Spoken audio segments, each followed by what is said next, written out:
जय हिंद दोस्तों, स्वागत है आप सभी का अपने परिवार प्रतीश क्लासेस पर। फ्रेंड्स, आज हम बिहार एसएससी सीजीएल 4 यानी कि एएसओ के लिए प्रैक्टिस सेट करने वाले हैं और ये सेट नंबर 6 है। और इससे पहले हम 5 और करा चुके हैं, तो अगर आप वो वीडियो नहीं देखें तो ज़रूर देखिएगा।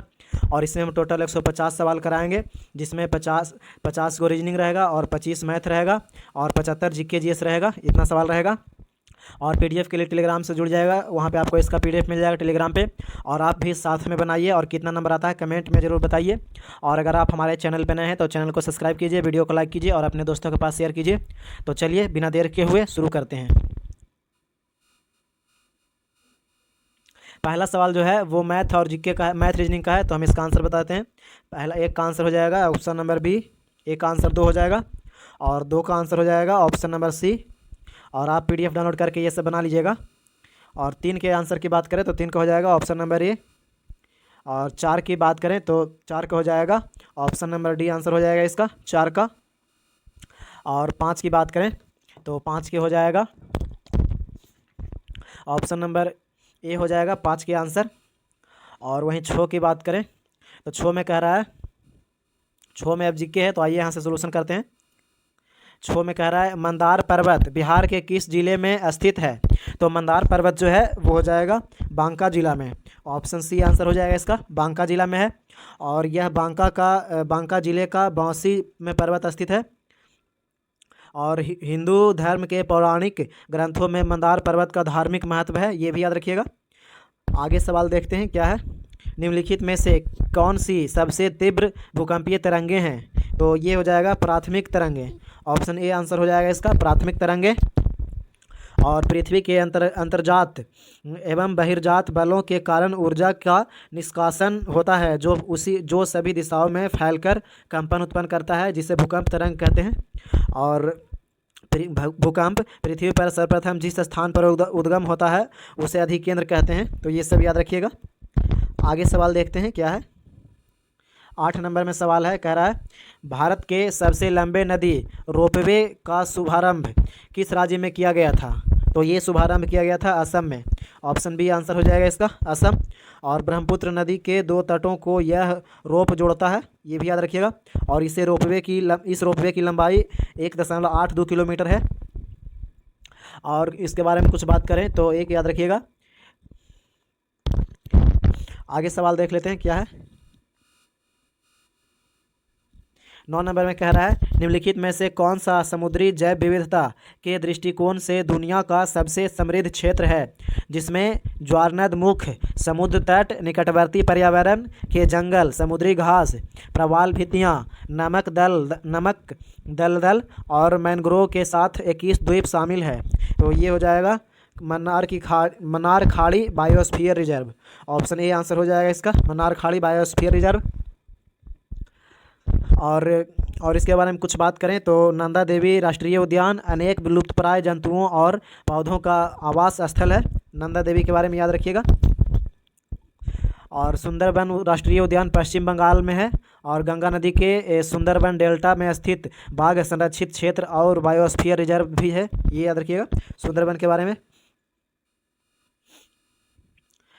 10 नंबर सवाल में है ग्रीष्म के अंत में पूर्व मानसून वर्षा होती है, जो केरल और कर्नाटक के तटीय क्षेत्रों में एक समान घटना है। इसे स्थानीय रूप से किस नाम से जाना जाता है। तो ये जाना जाता है मैग्रो सावर्स।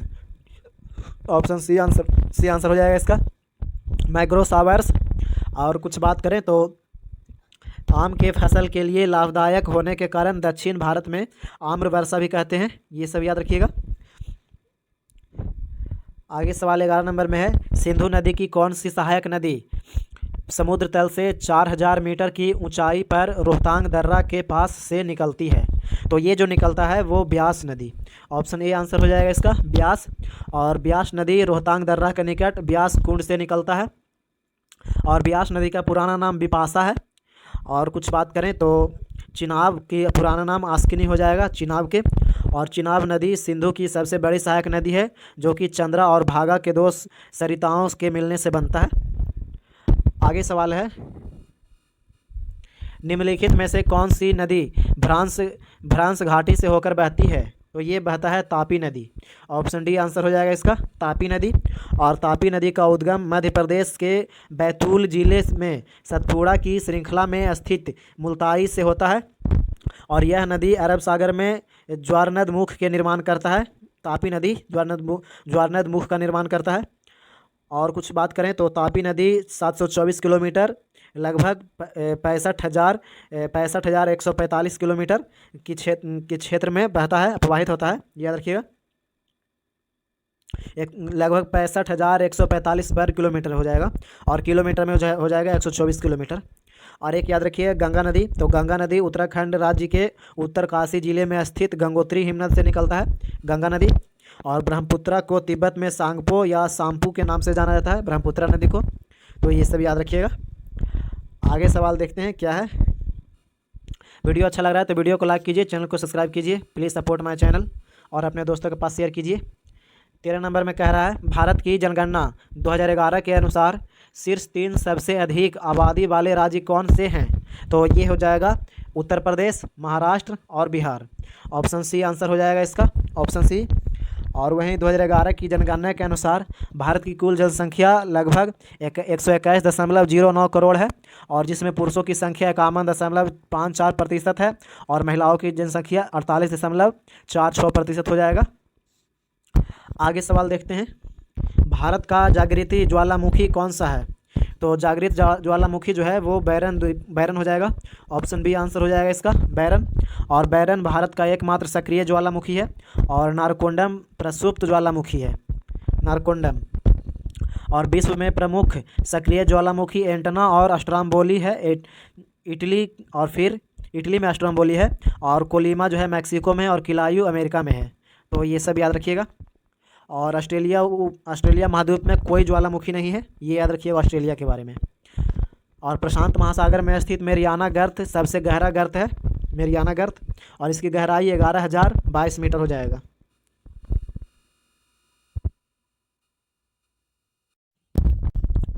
अगला सवाल है 15 नंबर, कह रहा कैबूल लामजाओ तैरता राष्ट्रीय पार्क कहाँ अवस्थित है? तो ये हो जाएगा मणिपुर में। ऑप्शन बी आंसर हो जाएगा इसका, मणिपुर।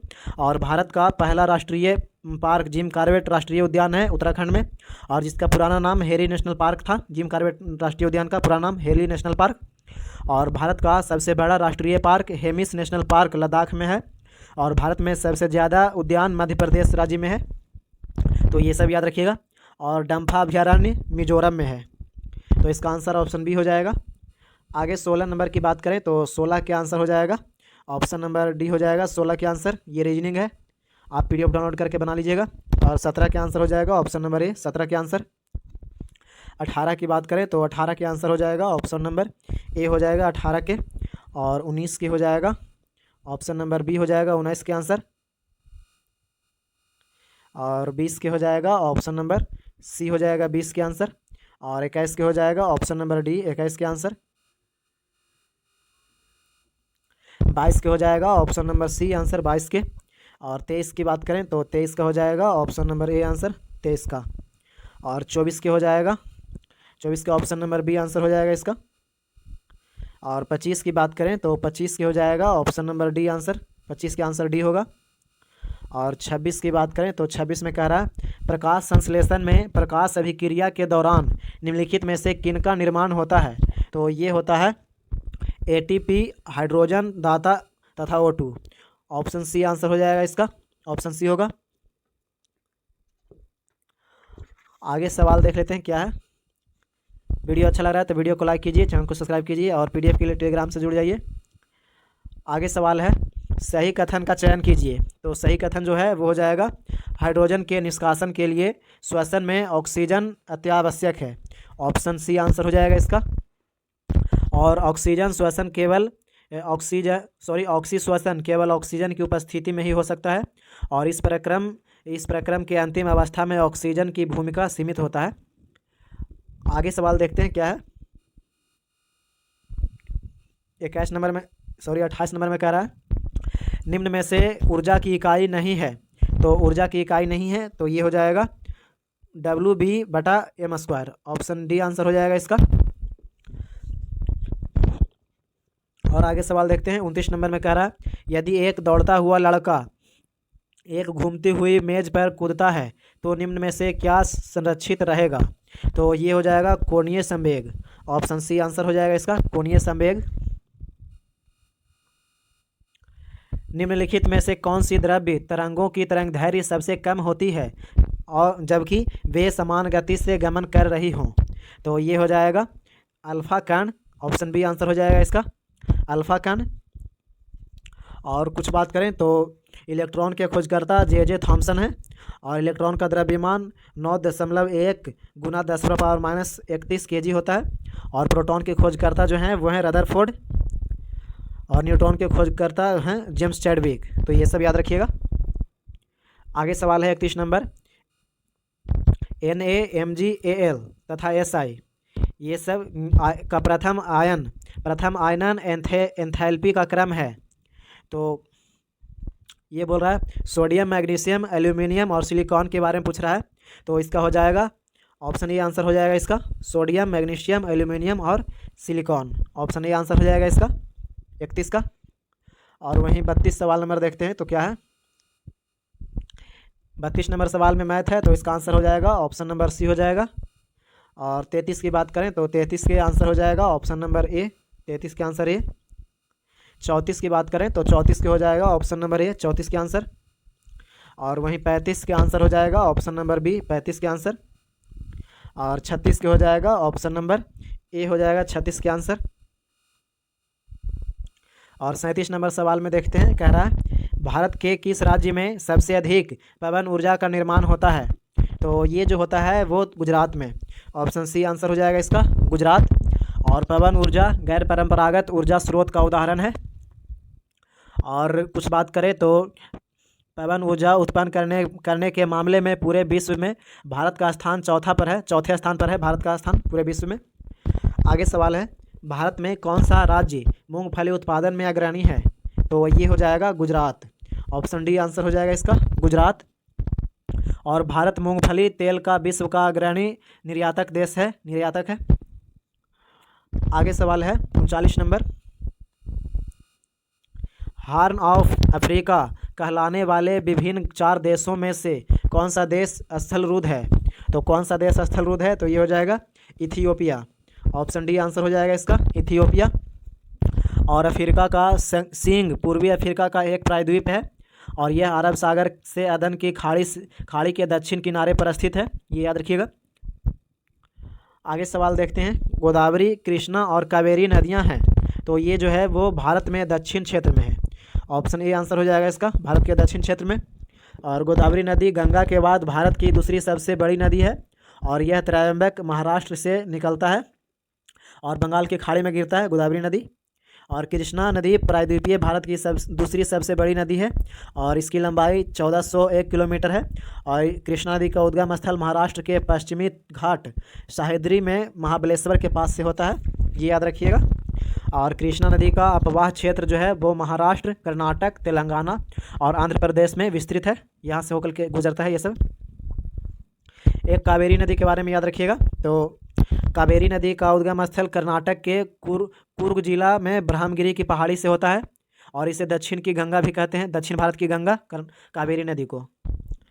अगला सवाल है 41 नंबर, कह रहा है भारतीय संविधान के अनुसार निम्नलिखित में से किन परिस्थितियों में कुछ मौलिक अधिकार निलंबित किए जा सकते हैं? तो ये किया जाता है बाह्य आपात स्थितियों के दौरान, जैसे युद्ध या बाह्य आक्रमण। ऑप्शन डी आंसर हो जाएगा इसका। और कुछ बात करें इसके बारे में तो अनुच्छेद 358 और 359 राष्ट्रीय आपातकाल में मूल अधिकार का प्रभाव का वर्णन करता है। और अनुच्छेद 358 और अनुच्छेद 19 द्वारा दिए गए मूल अधिकारों के निलंबन से संबंधित है।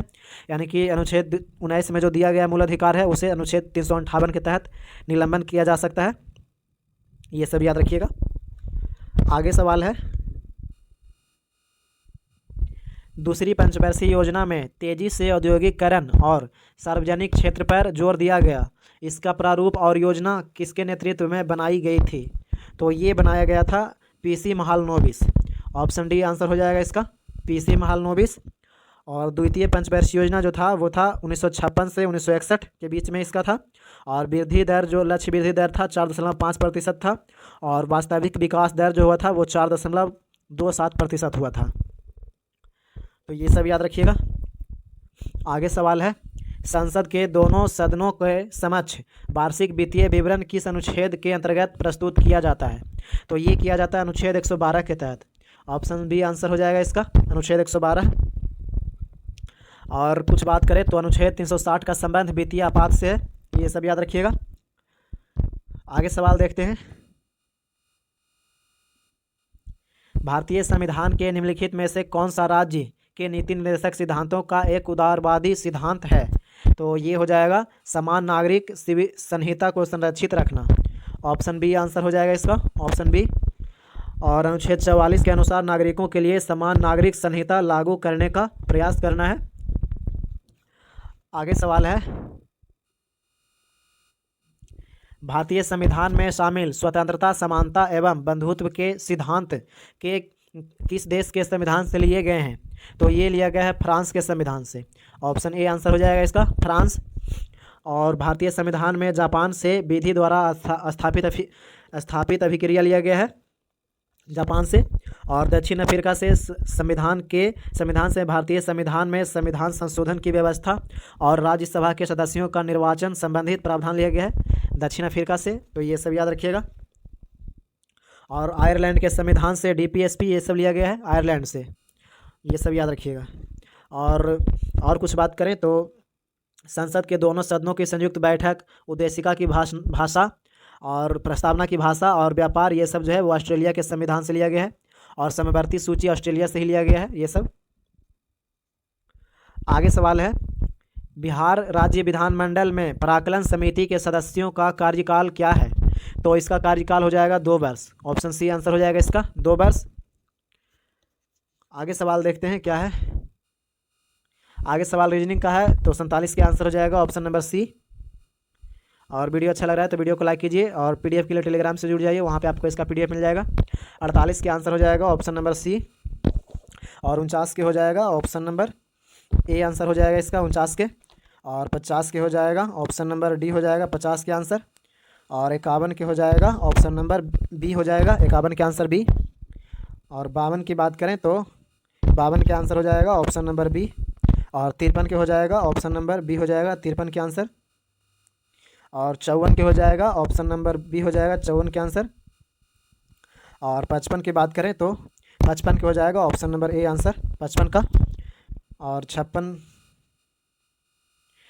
के आंसर हो जाएगा ऑप्शन नंबर ए हो जाएगा, 56 के आंसर। और 57 में कह रहा है दोनों कॉलमों में मिलान कीजिए और फिर सही विकल्प चुनिए। तो कॉलम ए, कॉलम बी है इधर, कॉलम 2। तो आइए मिलाते हैं।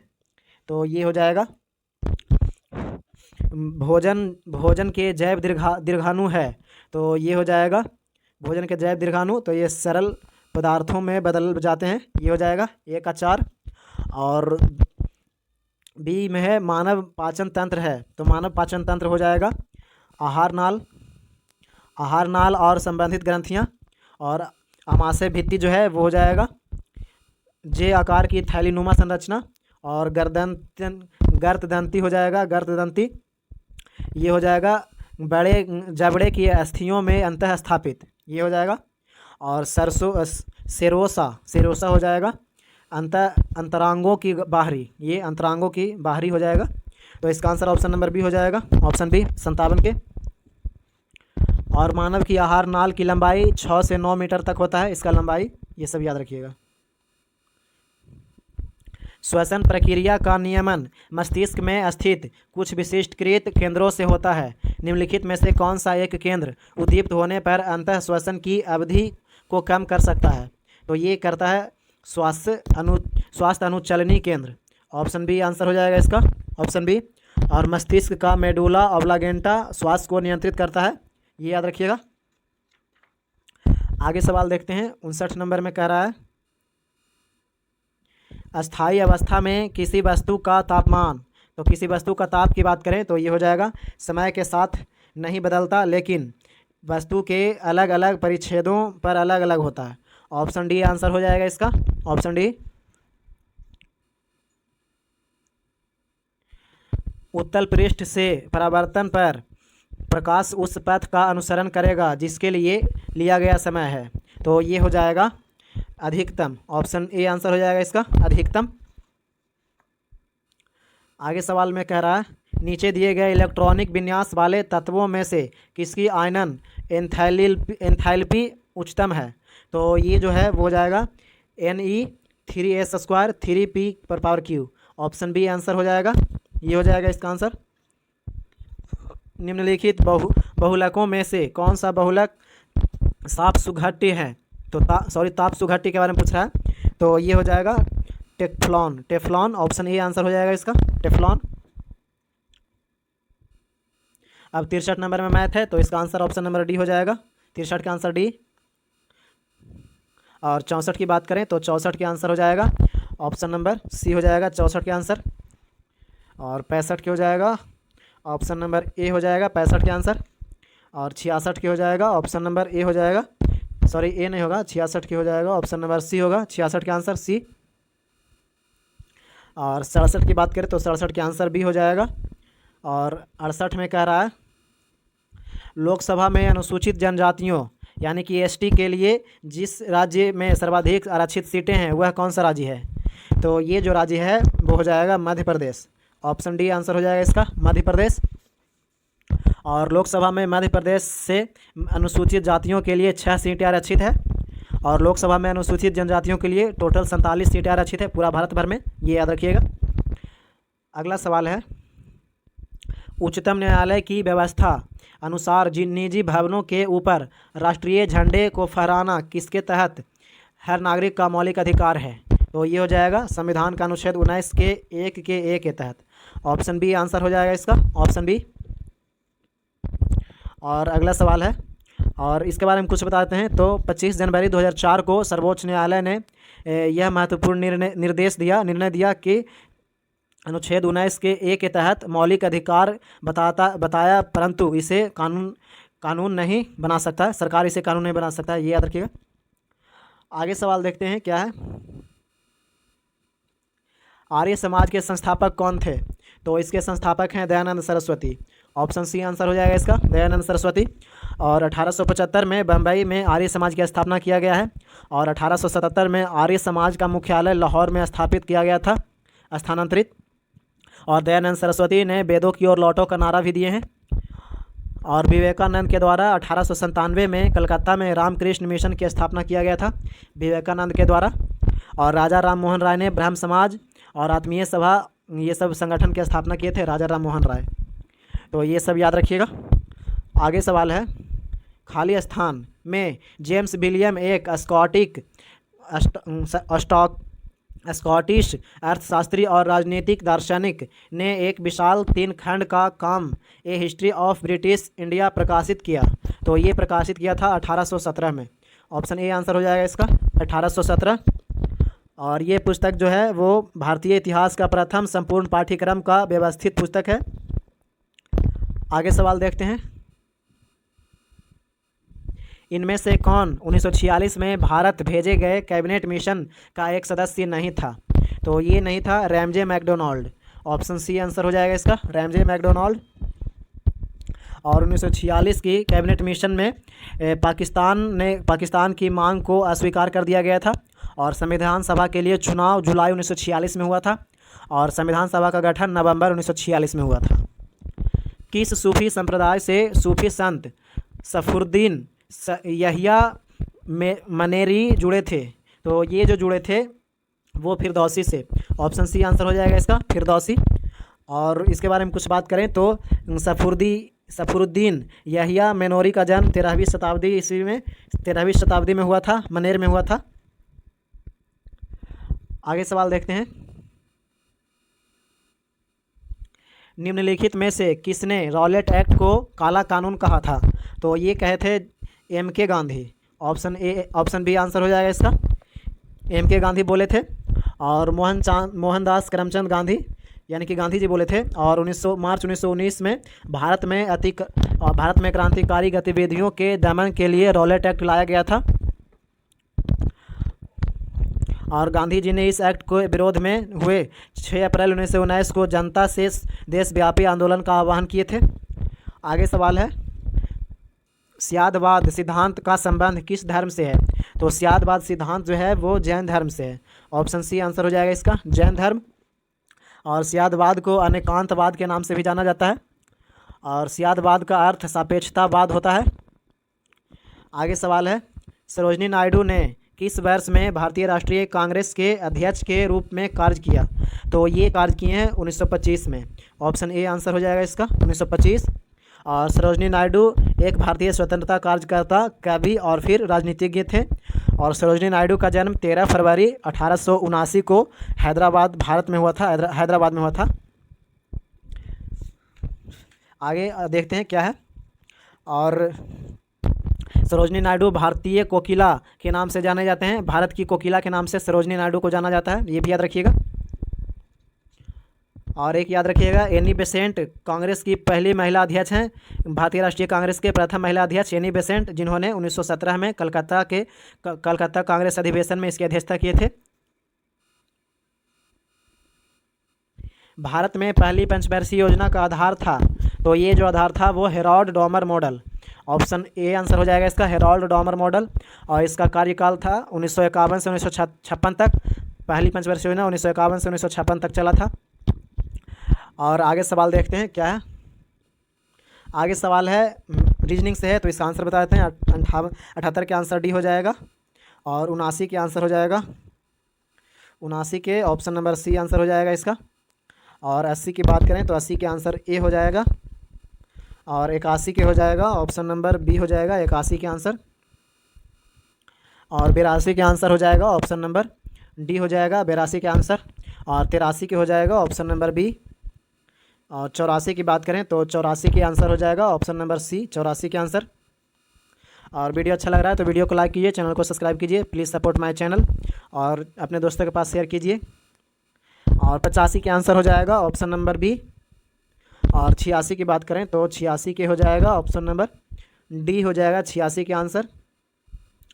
और 87 की बात करें तो 87 के हो जाएगा, ऑप्शन नंबर सी हो जाएगा 87 का आंसर। और 88 में कह रहा है, 88 नंबर में, निम्नलिखित में से कौन सा कथन सही नहीं है, यानी कि कौन सा कथन गलत है, ये पूछ रहा है। तो ये हो जाएगा ADH रुधिर के एंजियोटेंसिनोज को एंजियोटेंसिन में बदल जाने को रोकता है। तो यही आंसर हो जाएगा इसका, ऑप्शन ए हो जाएगा। और इसकी बात करें तो संग्रहित वाहिनी का जल तथा लवण के लिए परासरणीयता को बढ़ाकर ADH जल उत्सर्जन का निगमन करता है, ये याद रखिएगा। और आगे सवाल 89 नंबर में देखते हैं क्या है। तो 89 नंबर में मिलान करने के लिए है, तो आइए मिलाते हैं। अधिवृक्क जो है वो हो जाएगा अधिवृक्क, ये हो जाएगा चपटे कृमि। और वृक्क जो है वो हो जाएगा केंचुआ। और इसकी और मैग्नी मिल्क की बात करें तो मैग्नी मिल्क का हो जाएगा, इसका हो जाएगा तिलचट्टा हो जाएगा, ये हो जाएगा, याद रखिएगा। और बाकी डी का ऑप्शन आंसर ए हो जाएगा, ग्रीन ग्रंथि अथवा श्रृंगी ग्रंथि का। तो इसका आंसर ऑप्शन नंबर ए हो जाएगा, ऑप्शन ए। और आगे सवाल देखते हैं क्या है। 90 नंबर में कह रहा है, निम्नलिखित में से कौन सा विकिरण के कण रूप का समर्थन नहीं करता है? तो ये हो जाएगा प्रकाश का व्यक्तीकरण, ऑप्शन डी आंसर हो जाएगा इसका। आगे सवाल है, किसी चुंबकीय पदार्थ में चुंबकीय क्षेत्र का कारण है? तो चुंबकीय क्षेत्र का कारण हो जाएगा केवल बद्ध विद्युत धारा, ऑप्शन सी आंसर है इसका, केवल बद्ध विद्युत धारा। और चुंबक में उत्पन्न विद्युत क्षेत्र उससे बद्ध विद्युत धारा पर निर्भर करता है, ये याद रखिएगा। आगे सवाल है, 1 लीटर का फ्लास्क भूरे रंग की ब्रोमीन वाष्प से भरा हुआ है। भूरे रंग की वाष्प की तीव्रता में थोड़ी भी कमी निम्नलिखित के डालने से नहीं होती है। तो ये हो जाएगा संगमरमर के टुकड़े, ऑप्शन ए आंसर हो जाएगा इसका, संगमरमर के टुकड़े। और आगे सवाल देखते हैं क्या है। 93 नंबर की बात करें तो 93 नंबर में कह रहा है पी एक काम का 1/5 भाग 12 दिनों में कर सकता है, तो क्यू उसी काम को कितने दिनों में कर सकता है, ऐसे करके। तो इसका आंसर हम बताते हैं, 93 का आंसर डी हो जाएगा, डी हो जाएगा इसका आंसर, ये मैथ है। और 94 की बात करें तो 94 के आंसर हो जाएगा ऑप्शन नंबर डी, 94 के आंसर। और 95 की बात करें तो 95 को हो जाएगा ऑप्शन नंबर डी। और वहीं 96 की बात करें तो 96 को हो जाएगा ऑप्शन नंबर सी। और 97 के हो जाएगा ऑप्शन नंबर डी हो जाएगा 97 के आंसर। 98 नंबर की बात करें तो 98 नंबर में कह रहा है संथाल विद्रोह के नेता कौन थे, तो संथाल विद्रोह के नेता जो थे वो थे सिंधु और कान्हू, ऑप्शन सी आंसर है इसका, सिंधु और कान्हू थे संथाल विद्रोह के नेता। और संथाल या हुल विद्रोह 1855-56 में किया गया था। और 30 जून 1855 से संथाल विद्रोह भैगंडीहा से प्रारंभ हुआ था। एक याद रखिएगा कूका, तो कूका आंदोलन की शुरुआत 1840 में हुआ था, सेन साहब यानी कि भगत जवाहर महल द्वारा किया गया था। आगे सवाल है, निम्नलिखित में से किस युद्ध या लड़ाई का संबंध मंगल पांडे की फांसी से है, तो ये हो जाएगा 1857 का विद्रोह, ऑप्शन ए आंसर हो जाएगा इसका, ऑप्शन ए। और 29 मार्च 1857 को नए एनफील्ड राइफल के प्रयोग के विरुद्ध मंगल पांडे ने आवाज़ उठाया और अपने वरिष्ठ अधिकारियों पर हमला कर दिए थे, ये याद रखिएगा। और 8 अप्रैल 1857 को मंगल पांडे को फांसी की सज़ा दिया गया था। और 9 मई 1857 को मेरठ में 85 भारतीय सैनिकों ने एक एनफील्ड राइफल का प्रयोग करने से इनकार कर दिया था, जिसके विरोध करने वाले सैनिकों को 10-10 वर्ष का सज़ा दिया गया था। तो ये सब याद रखिएगा। अगला सवाल है, और कुछ बता देते हैं, तो प्लासी की लड़ाई 23 जून 1757 को हुआ था, प्लासी की लड़ाई। और प्रथम आंग्ल बर्मी युद्ध 1824 से 1826 में चला था, प्रथम आंग्ल बर्मा युद्ध। 100 नंबर में कह रहा है ई फ्लो मॉनिटरिंग सिस्टम किसने लॉन्च किया है, तो ये लॉन्च किया है जल शक्ति मंत्रालय, ऑप्शन सी आंसर हो जाएगा इसका, जल शक्ति मंत्रालय। और इसकी बात करें तो 13 जून 2024 को केंद्रीय जल शक्ति मंत्रालय द्वारा पर्यावरणीय प्रवाह निगरानी प्रणाली का शुभारंभ किया गया है। 101 नंबर में है सवाल, पीटर पेलेग्रीनी ने किस देश के राष्ट्रपति के रूप में शपथ ली है, तो ये जो शपथ लिए हैं स्लोवाकिया, ऑप्शन ए आंसर हो जाएगा इसका, स्लोवाकिया। 102 नंबर में है SIPRI की वार्षिक रिपोर्ट 2024 के अनुसार विश्व में सबसे ज़्यादा परमाणु हथियार किस देश के पास है, तो ये हो जाएगा रूस के पास, ऑप्शन बी आंसर हो जाएगा इसका, रूस। और कुछ बात करें तो भारत के पास टोटल 172 परमाणु हथियार है, ये याद रखिएगा। किस संगठन मंच ने वर्ष 2024 का ब्लू प्लैनेट पुरस्कार जीता है, तो ब्लू प्लैनेट पुरस्कार जो जीता है वो जीता है IPBES, ऑप्शन डी आंसर हो जाएगा इसका, IPBES के द्वारा जीता गया है।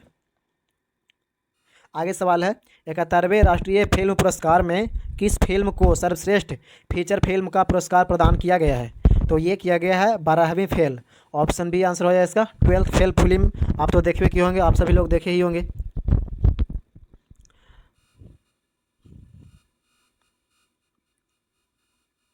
आगे सवाल है 105 number, A fly on the RBI wall शीर्षक वाली पुस्तक के लेखक हैं, तो इसका लेखक हो जाएंगे अल्पना किल्लावाला, ऑप्शन ए आंसर हो जाएगा इसका, अल्पना किल्लावाला। और टोक्यो ओलंपिक 2020 में भारत ने कुल कितने पदक जीते थे, तो ये जीता है टोटल 7 पदक, ऑप्शन डी आंसर हो जाएगा इसका, 7, जिसमें टोक्यो ओलंपिक 2020 में भारत ने 1 स्वर्ण पदक और 2 रजत और 4 कांस्य पदक सहित कुल 7 पदक जीता है, तो स्वर्ण पदक 1 गो और रजत पदक 2 गो और कांस्य पदक 4 गो, ये हो जाएगा। और टोक्यो ओलंपिक में ही नीरज चोपड़ा ने भाला फेंक में स्वर्ण पदक जीता था, ये याद रखिएगा। आगे सवाल है, बुडापेस्ट रैंकिंग सीरीज में रितिका हुड्डा ने किस खेल में रजत पदक जीता है, तो ये जो जीते हैं वो कुश्ती में, ऑप्शन डी आंसर हो जाएगा इसका, कुश्ती।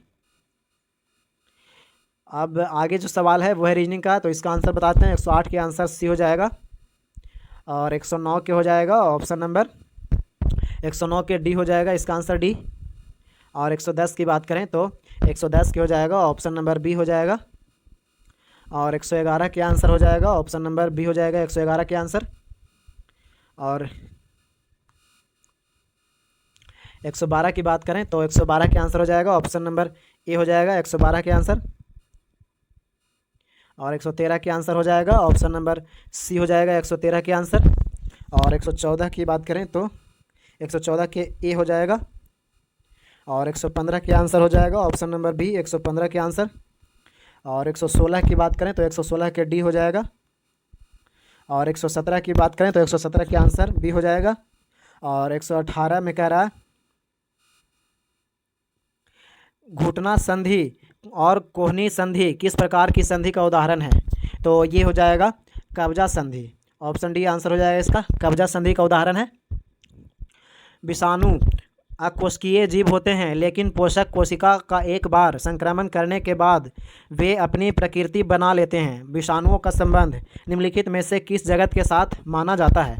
तो ये माना जाता है, ये मोनेरा नहीं होगा, प्रोटिस्टा नहीं, कवक नहीं, इनमें से कोई नहीं होगा, ऑप्शन डी आंसर हो जाएगा इसका, इनमें से कोई नहीं। और विषाणु सजीव तथा निर्जीव के मध्य की कड़ी है, ये याद रखिएगा। और यह परजीवी है, विषाणु जो है वो परजीवी है, ये सब याद रखिएगा। और विषाणु वर्गीकरण में किसी स्थान पर नहीं रखे गए हैं, क्योंकि यह जीवित नहीं माना जाता है, विषाणु जीवित नहीं है, इसलिए इसे कोई जगत में नहीं रखा गया है। 120 नंबर सवाल में कह रहा है भिन्न विद्युत चुंबकीय किरणों के लिए ऊर्जा का बढ़ता क्रम क्या है? तो ऊर्जा का बढ़ता क्रम जो होगा वो हो जाएगा रेडियो तरंग, पैराबैग्निक तरंग, एक्स किरणें, उसके बाद गामा किरणें। ऑप्शन ए आंसर हो जाएगा इसका, ऑप्शन ए। और आगे सवाल देखते हैं। वीडियो अच्छा लग रहा है तो वीडियो को लाइक कीजिए, चैनल को सब्सक्राइब कीजिए और अपने दोस्तों के पास भी शेयर कीजिए। और पीडीएफ के लिए टेलीग्राम से जुड़ जाइए।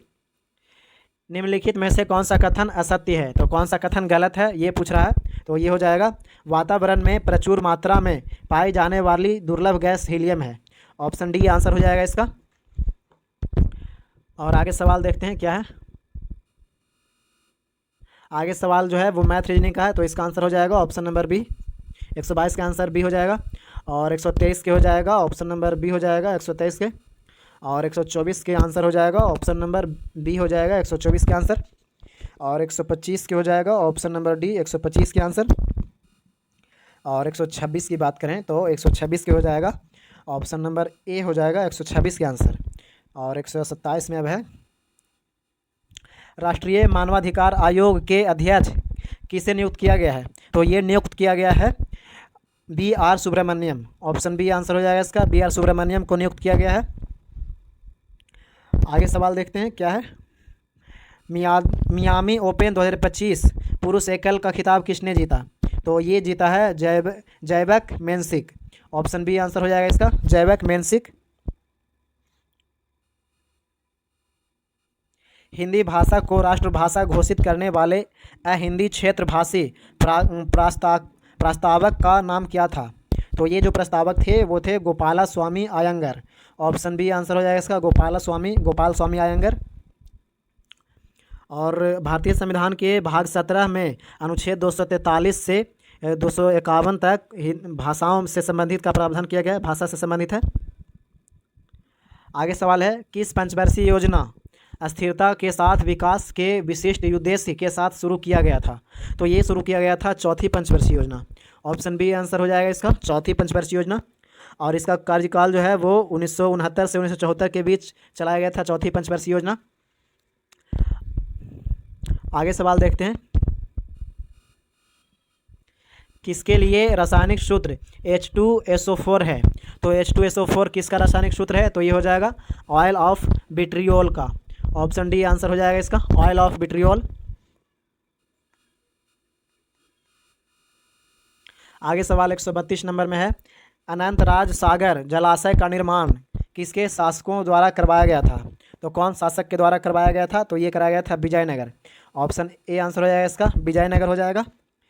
और विजयनगर साम्राज्य का सिंचाई व्यवस्था में पूंजी निवेश द्वारा भी आय प्राप्त किया जाता था, और जिसे तमिल क्षेत्र में दासबंदा और आंध्र व कर्नाटक क्षेत्र में कोट्टकुडगय कहा जाता था, ये सब याद रखिएगा। आगे सवाल है याओंदे किस देश की राजधानी है? तो याओंडे जो है वो कैमरून का है। ऑप्शन ए आंसर हो जाएगा इसका, कैमरून। और कनाडा देश की राजधानी ओटावा है, कनाडा की राजधानी ओटावा। और चाड देश की राजधानी जामेना हो जाएगा, चाड की राजधानी जामेना। और चिली का राजधानी सेंटियागो हो जाएगा, चिली की राजधानी सेंटियागो। निम्नलिखित में से कौन सा उपन्यास सलमान रुश्दी ने लिखा है? तो ये जो लिखा है वो the Satanic Verses. Option B answer हो जाएगा इसका, द सैटेनिक वर्सेज लिखा है सलमान रुश्दी के द्वारा। आगे सवाल है, हृदय योजना के तहत पहले चरण में बिहार का कौन सा समृद्ध सांस्कृतिक विरासत स्थल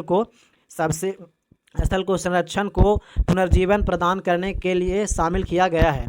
तो ये शामिल किया गया है गया में। ऑप्शन सी आंसर हो जाएगा इसका, गया। और अभी गया का जो नया नाम है वो गया जी कर दिया गया है, ये याद रखिएगा। किस वर्ष बिहार बंधु के नाम से बिहार राज्य का पहला साप्ताहिक समाचार पत्र बिहार शरीफ से निकला था? तो ये निकला था 1872 में। ऑप्शन बी आंसर हो जाएगा इसका, 1872। और इस पत्र के संचालन मदन मोहन भट्ट और संपादक हसन अली थे, और दोनों बिहार शरीफ के ही रहने वाले थे, ये याद रखिएगा। आगे सवाल रीजनिंग का है, 137 नंबर। तो इसका आंसर ऑप्शन नंबर सी हो जाएगा, 37 के। और 138 के आंसर हो जाएगा ऑप्शन नंबर बी। और 139 के आंसर हो जाएगा option number D. Option D answer हो जाएगा इसका 139 के। 140 की बात करें तो 140 के हो जाएगा ऑप्शन नंबर डी। और 141 की बात करें तो 141 के आंसर हो जाएगा ऑप्शन नंबर सी। और 142 के आंसर हो जाएगा ऑप्शन नंबर बी हो जाएगा। और 143 के आंसर हो जाएगा ऑप्शन नंबर बी, 143 के। और 144 की बात करें तो 144 के हो जाएगा ऑप्शन नंबर डी। और 145 की हो जाएगा ऑप्शन नंबर सी हो जाएगा 145 के आंसर। और 146 की हो जाएगा ऑप्शन नंबर ए। 147 में कह रहा है, निम्नलिखित में से कौन सा कथन सही नहीं है? तो कौन सा कथन गलत है ये पूछ रहा है, तो ये हो जाएगा, रुधिर वर्ग का निर्धारण व्यक्ति के रुधिर में विद्यमान प्रतिरक्षियों के आधार पर किया जाता है। ऑप्शन सी आंसर हो जाएगा इसका, यही कथन गलत है। और ये याद रखिएगा, लाल रक्त कोशिका पर व्यक्त एंटीजन व्यक्ति के रक्त समूह को निर्धारित करता है। आगे सवाल है,